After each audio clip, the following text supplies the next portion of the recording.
العلم هو النور الهادي والمفتاح لكل الخير من يرد الله به خيرا.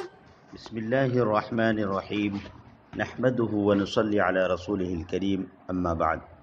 قال المصنف رحمه الله: ومنها ما وقع للتشبيه علاجا بعد جملة مشتملة على اسم بمعناه وصاحبه نحو مررت به فإذا له صوت حمار وصراخ صراخ الثقل.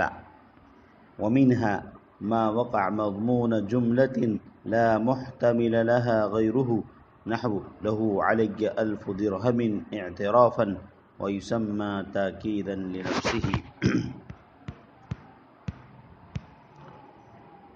ومنها اور ان جگہوں میں سے ایک جگہ یہ ہے جہاں مفعول مطلق تشبیہ کے لیے واقع ہو. ما وقع للتشبیہ، جہاں مفعول مطلق تشبیہ کے لیے واقع ہو، درا حالانکہ وہ علاج بھی ہو. یعنی علاج کا مطلب ہے افعال جوارح، یعنی افعال اعضاء و جوارح میں سے کسی کا فعل ہو، کسی فعل پر دلالت کرنے والا ہو. بعد جملۃ مشتملۃ علی اسم بمعناه وصاحبہ، ایسے جملے کے بعد واقع ہو جو مفعول مطلق کے ہم معنی اسم پر مشتمل ہو اور اس اسم کے صاحب پر مشتمل ہو. یعنی اس اسم کے صاحب پر مشتمل ہونے کا مطلب یہ ہے، یعنی ایک ضمیر ہو جو اس اسم والے کی طرف لوٹ رہی ہے. جیسے مررت به فإذا له صوت حمار، میں اس کے پاس سے گزرا پس اس کے لیے ایک آواز تھی گدھے کی آواز کی طرح. اور دوسری مثال دی ہے مررت به فإذا له صراخ الثقل، میں اس کے پاس سے گزرا تو اس کے لیے ایک چیخ تھی اس عورت کی چیخ کی طرح جس کا بچہ مر گیا ہو. ومنها ما وقع مضمون جملۃ، اور ان میں سے ایک وہ جگہ جہاں مفعول مطلق ایسے جملے کا خلاصہ واقع ہوا ہو جس کے لیے اس کے علاوہ کا احتمال نہ ہو، یا جس کے لیے وہ اس کے علاوہ کا احتمال نہ رکھتا ہو. لا محتمل لها غیرہ، جیسے لہو علی 1000 درہم اعترافا، اس کے میرے ذمے 1000 درہم ہیں، میں اس کا اعتراف کرتا ہوں. وَيُسَمَّى تَأْكِيدًا لِنَفْسِهِ، اور اس مفعول مطلق کا نام تاکید لنفسہ رکھا جاتا ہے. طلبہ عزیز، جیسا کہ ماقبل سے بات چلی آ رہی ہے کہ مفعول مطلق کے فعل کو حذف کرنا واجب ہے قیاسی طور پر چند جگہوں میں. ان میں سے 3 جگہیں در حقیقت 3 جگہ اور جو منہا کہہ کر گئے مصنف نے بیان کی ہے اس کے اعتبار سے 2 جگہیں گزر چکی ہیں، اور وہاں پر ہم نے بتایا تھا کہ پہلی جگہ در حقیقت 2 جگہ ہیں. بہرحال تو ان جگہوں میں سے ایک جگہ یہ بھی ہے جہاں مفعول مطلق کے فعل کو قیاساً حذف کرنا واجب ہے. اور وہ کون سی جگہ ہے؟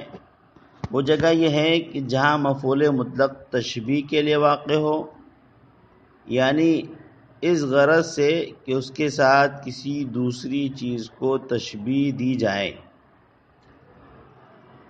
درا حالانکہ وہ مفعول مطلق افعال جوارح میں سے کسی کے فعل پر دلالت کرنے والا ہو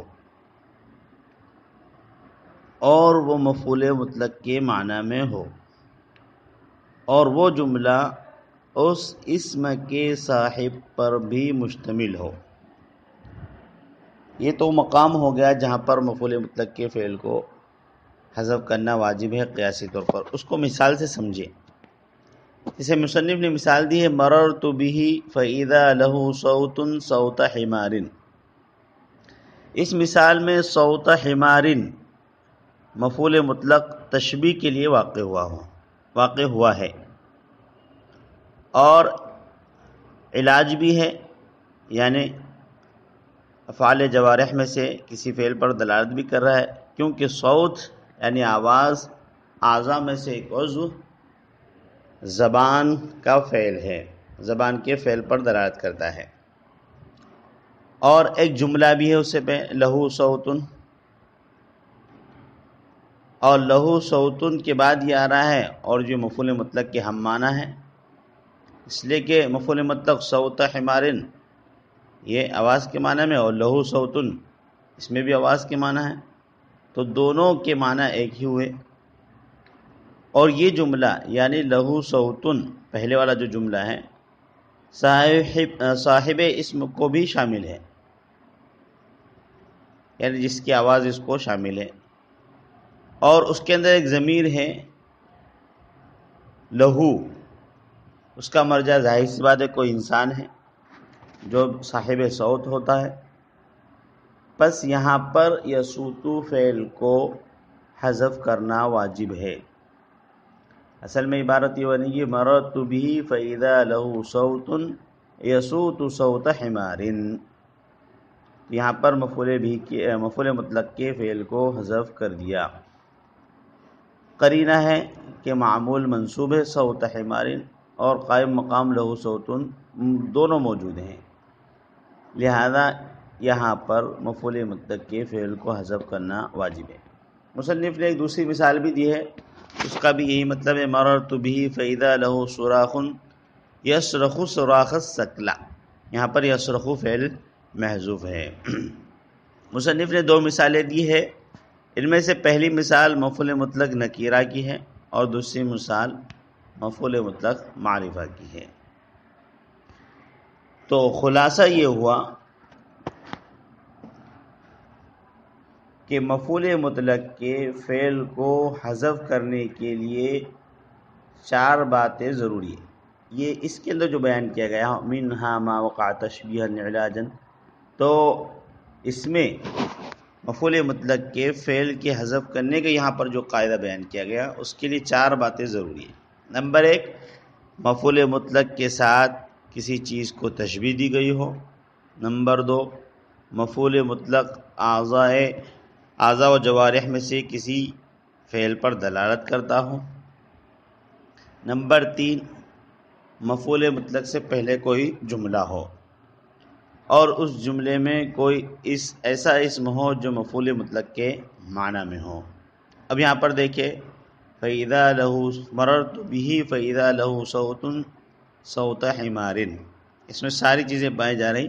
مفعول مطلق صوت حمار تشبیہ کے لیے گدھے کی آواز کے ساتھ تشبیہ دی گئی، اور اعضاء جوارح میں سے صوت یہ زبان کا فعل ہے، اور اسی طریقے سے مفعول مطلق سے پہلے ایک جملہ ہے لہو صوتن، ایک جملہ موجود ہے، اور اس جملے میں کوئی اسم ہے جو مفعول مطلق کے ہم معنی ہے، اور اس جملے میں صوتن ایک اسم ہے اور صوت حمار یہ مفعول مطلق دونوں کے ہم معنی ہیں، لہذا یہاں مفعول مطلق کے فعل کو حذف کرنا واجب ہے۔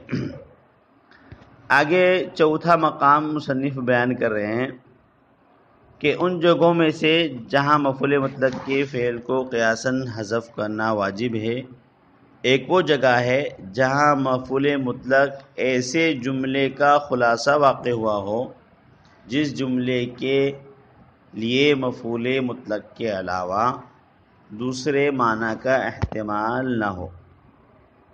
مفعول مطلق ایسے جملے کا خلاصہ واقع ہوا ہو جس جملے کے لیے مفعول مطلق کے علاوہ کوئی دوسرے معنی کا احتمال نہ ہو۔ جیسے آپ دیکھیے مثال دی ہے مصنف نے لہو علی الف درہم اعترافا، اس میں اعترافا مفعول مطلق ہے جو کہ لہو علی الف درہم کا خلاصہ ہے، اور وہ اور وہ ایسا جملہ ہے کہ جس کے لیے اقرار اور اعتراف کے علاوہ کوئی دوسرا احتمال نہیں، یعنی اعترافاً یہ لہو علیہ الف درہم کا خلاصہ ہے، اور لہو علیہ الف درہم یہ اس کے معنی ایسے ہیں کہ اقرار اور اعتراف کے علاوہ کوئی دوسرا احتمال نہیں ہے اس کے اندر۔ کیوں؟ اس لیے کہ علی جو ہے علیہ یہ فقہا کی اصطلاح میں لزوم مال بطریق اقرار کے لیے نص ہے، لہذا یہاں عامل کو حذف کرنا واجب ہے،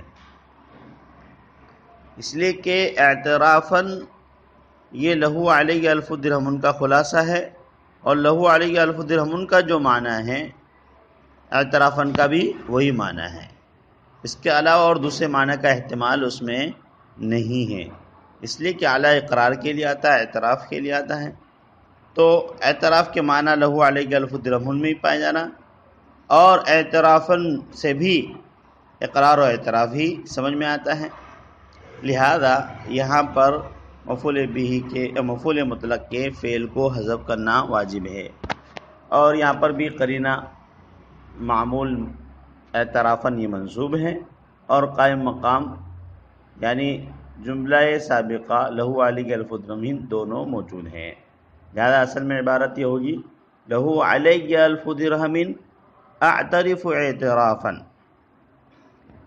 آگے مصنف کہتے ہیں وَيُسَمَّى تَأْكِيدًا لِنَفْسِهِ اس مفعول لنفسه، اور اس مفعول مطلق کا نام تاکید لنفسه ہے، کیونکہ یہ مفعول مطلق اپنی ہی ذات کی تاکید کر رہا ہے، اس لیے کہ لہو علیہ الف